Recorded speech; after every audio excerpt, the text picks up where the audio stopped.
Introduce to my new blog. कैसे हो सभी लोग? बढ़िया होगा। तो गाइस आज के ब्लॉग में आप सभी लोगों का स्वागत है। તો અત્યારે હવે ઘરે હતો, ઘરે નીકળ્યું હવે દુકાન બાજુ. દુકાન જવાનું હતું પણ બસ સ્ટેન્ડથી બાજુવાળા મુકેશસિંહ છે ને એમને ખાતર લઈ જવાની હતી. સવારમાં મેં લઈ આવ્યા હતા. તે એક થેલી એરા લઈ જાય ને બીજી થેલી બસ સ્ટેન્ડે પડી તો બીજી થેલી લેવાની છે. પછી પપ્પાનું ટિફિન આવવાનું છે. પપ્પાને ના પેલા ખાતરની થેલી લેવું, થેલી લઈને પછી જાઉં કંપનીમાં ટિફિન આવીને પછી જાઉં દુકાને. તો એડો જઈએ હવે. ખાતરની થેલી લઈ લીધી હતી, બાઇક ઉપર મેલીને હવે જઈએ દુકાને. પછી પહેલાં પપ્પાને ટિફિન આલી દઈએ અને પછી જઈએ દુકાને. પહોંચ્યો તો હજુ પહોંચ્યો જ છું ને પહાડમાં જોયું ને તો અમારા બાજુમાં એક ભાઈબંધ છે, એની દુકાન આખી હળગી જઈ. બધી દુકાન અંદરથી આખી હળગી જઈ. થેલી હોય ઉતારીને હું બેસી રહ્યો હું અને મારા મુકેશસિંહ તો હે ને હોમે ઊભા રહ્યા હોય. ખાતરની થેલી ઊંચી કરવા નહીં આવતું મોણા. આવી જાય આવું શું ભાઈબંધ? હું એકલા ઊંચી કરીને 2 વખત મેલી યાર. હું એકલો ઊંચી કરીને મેલું, તમે બે જણા બોલાવો યાર થેલી ઊંચી કરવામાં યાર. તાન પછી આટલી ઊંચી કરીને 2 જણા જોતા છે, હું એકલો મેળ દઉં યાર. તો બધી થેલીઓ ભેગી કરી હવે દુકાને આવી ગયો તો ને બેઠો તો. અત્યારનું વહેલું બાપાને બહુ નુકસાન થઈ ગયું. આખી દુકાન હળગી જઈ. આખી દુકાનના અંદર એસી બધું જેટલું હતું એને શું 3 લાખ જેવું નુકસાન થઈ ગયું છે. આખી દુકાન હળગી, રાતે હળગી પણ કોઈ ખબર ના પડી. એ હળગી એટલા ઓલો કે છે ને વાયરિંગને બહુ હતું. કેમ કે બાલ કાપવાની દુકાન એટલે એને બધી સીટે છે ને એક બબે તતન બોર્ડ હતો. વાયરિંગને બહુ છેડછાડવાળું હતું ને એટલા ઓલું. અને પાછું કાલ આખો દાડો લાઇટ હતી ને એટલે એમની દુકાન બંધ હતી આખો દાડો.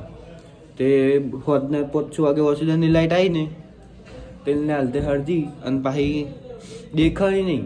કેમ કે શટર વાકેલું હતું ઉપરથી પાછીને કાચના અંદર બ્લેક ફિલ્મ જેવું લગાવેલું તો દેખે નહીં. ખાલી રાતે હળજેલી છે. તે તારો દુકાને આવ્યો હતો અને બેઠો. હવે બતાવી તું બેઠો તો હવે સરપંચની આજ ચા પીતા હું. ઘણા દાડે પીતી નહીં તે જતા હોત ચા પીવા. અને હવેથી આપણે બ્લોક છે ને એક વાર ટ્રાય કરું ચેવું ઉતરે.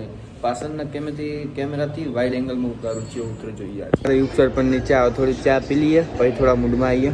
આર્યા ભાઈ ચા તો યુગ સરપંચની ભાઈ જોરદાર. ધમાકા ઓફર ખુલી છે, ચેક કરી લઈએ. જો HD glass 49, cover, lamination, earbuds, નેક બેન્ડ, સ્માર્ટ વોચ, એરફોન્સ બધું નવાનું. આ હે એડ્રેસ, જલ્દી પહોંચી જાજો. આપણે ઓટો મારતા જઈએ એકી કંપની બંધની દુકાન હળજી નહીં. અમારા ભોણા ભાઈનો ભાઈબંધ જઈએ 2 જણા ખાલી જોઈને આવતા રહીએ. બાપડાને 3 થી 4 લાખનું નુકસાન થઈ ગયું. અત્યારે હું ઉઠ્યો વહેલો બાપડાને દાળ બગાડી દીધો. અમારા ભોણા ભાઈનો ખાસ ભાઈબંધ થઈ ગયો. અમારા ભોણાભાઈ બાલ કપાવ ઈકણ જ જાય, બીજે ચોય ના આખા દીત્રો જ ના જાય. અમારા ભોણાભાઈને એટલે ખાસ એટલે બહુ પરમ મિત્ર.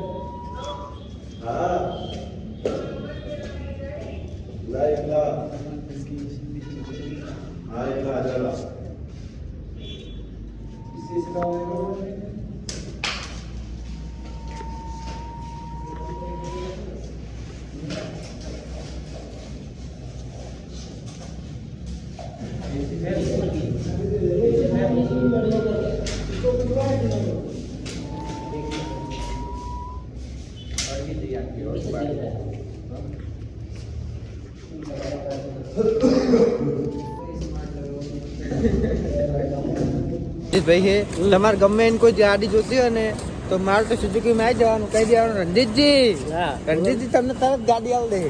તમને પણ તમને ગાડી તમને ખાલી એક જ આવશે. મારુતિ સુઝુકીની ગાડી જોતી હોય ને તો રાત્રે કોન્ટેક્ટ કરજો. બીજી મહિન્દ્રાની જોતી હોય રાત્રે કોન્ટેક્ટ નહીં કરવાનો. તો કરી લેજો. અમારે રાત દિવસથી તમને ગોતી આવશે તમે તમે ગાડી. આ રહી RC મોબાઈલ. તો ઓના અંદર આપણે આવી ગયા. આ રહી ઓફર. આ રાજેન્દ્ર સિંહ આપણો ફોન 11 વેચવાનો હતો, અમને હાલે વેચવા. જેટલો ભાવ હાલે આવો જોઈએ આપણે. આ એમની દુકાન બધા iPhone ને બધા કવર મળી જાય. જેને જોતો હોય આવી જાય. ડ્રોને પડી જેને જુઓ લઈ જજો. 1900 રૂપિયા ફક્ત ખાલી.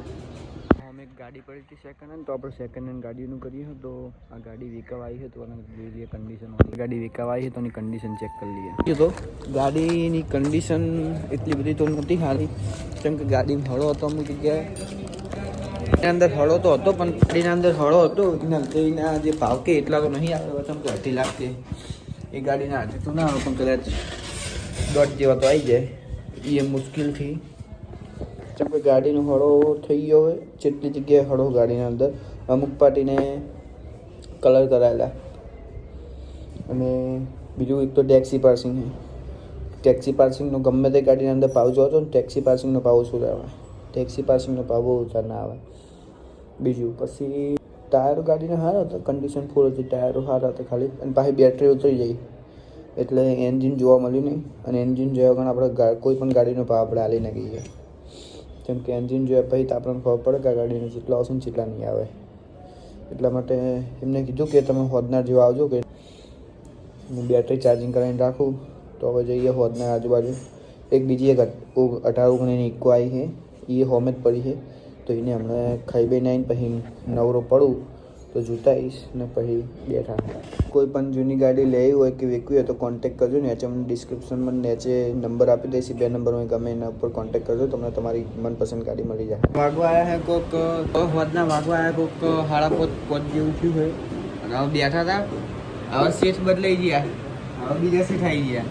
અને ચા બનવાનું ચાલો, ચા લેવા આવ્યા તો ચા બની જાય એટલે ચા લઈને નીકળીએ. પછી બ્લોગ કર્યો નતો તો આજના બ્લોગમાં આટલું જ. મળશું બીજા નેક્સ્ટ બ્લોગમાં. તબ તક કે લીએ thank you so much for watching. By.